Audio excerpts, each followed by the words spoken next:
conceptual perspective. People talk about a desire to be successful. All of the elements.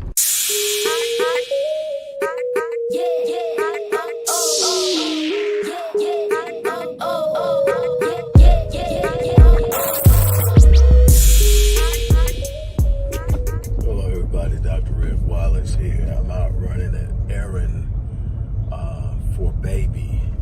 Marion's a little under the weather, and she is so freaking hard-headed. Every day I gotta try to catch her and keep her where she can rest. She talks about how stubborn I am. She's very hard-headed, y'all. Every time I look at her trying to sneak out the door and go do something, like, I told you to tell me what you need, but you're working. I don't care. You don't be sneaking out. You need to be up in the bed resting. You just took your meds. And no, she's not sick with COVID. She's some kind of way come down with strep. I think one of our adult kids snuck it on her because we found some medication that obviously none of our younger kids had. But anyway, she's battling that. She has done a virtual visit with our doctor, and she's got what she needs to deal with strep. But anybody that's ever had strep know it's not comfortable. It doesn't feel good, and you need to get your rest. But Miss Hardheaded trying to sneak out the house and go run and do something, and I caught her.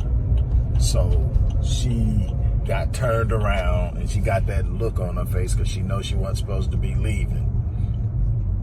And so I'm on my way to do that. But what I want to do is talk with you guys about the importance of structural and cultural awareness about what is taking place in the Black community, the importance of having a lucid perspicacity or understanding about what we're dealing with on a level. That's why so much of my time and energy is dedicated to research.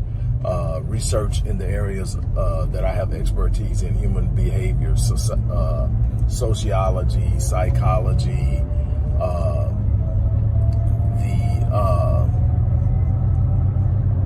the passing down of trauma through generations, multi-generational transmissions of trauma, epigenetics, something that I've developed an expertise in over the years, have written on, spoken on, even with the International Council of Research of Epigenetics and Cancer.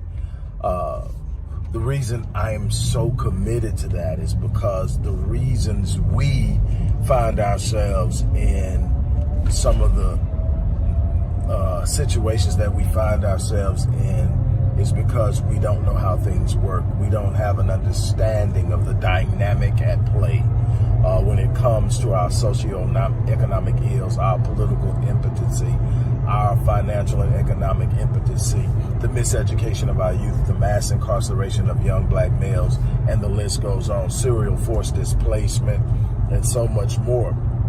We don't understand the dynamics behind it. We don't take a look at, we don't ask the questions connected to causality. We look at symptoms.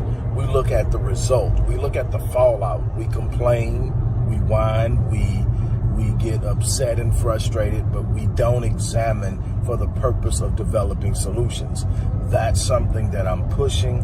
I am committed to keep going with my research, to keep putting out publications that will chronicle my research, my findings, and my suggestions. But at the end of the day, I'm one person. We need a mass movement of minds. We need intellectuals, critical thinkers, creative thinkers. We need people who can step outside the box, people who can crunch numbers, people who can evaluate data. We need analytical minds. We need people who are willing to go put in the work. And then we need people who are going to fund and finance their work.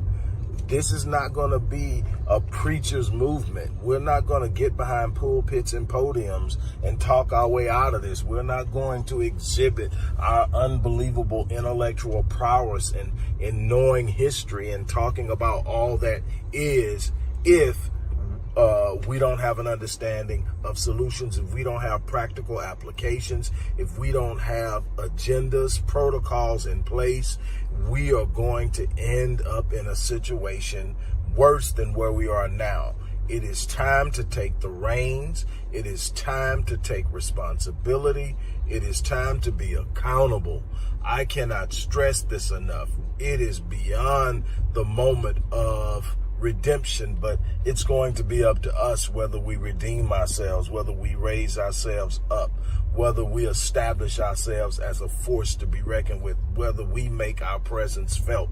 It's going to be up to us. We're consistently watching our brothers and sisters be slain with no retribution, without impunity. And all we want to do is picket, protest, talk about it, do specials on it. And at the end of the day, nothing changes. We have to have an idea of what needs to be done, how it can be done, and then we must take action. It is as simple as that. I am going to get off of here now, do what I came to do, and get back to Marion before she gets in trouble again. I'm telling you, y'all, she gonna be in some serious trouble if she don't get somewhere and be still and rest. She's so freaking hard-headed. But anyway, that's it for now. Stay on top. Don't forget to support the work we're doing at the Odyssey Project. That's always going to be a paragraph at the top of the description box that shows you how to get behind us and what we do.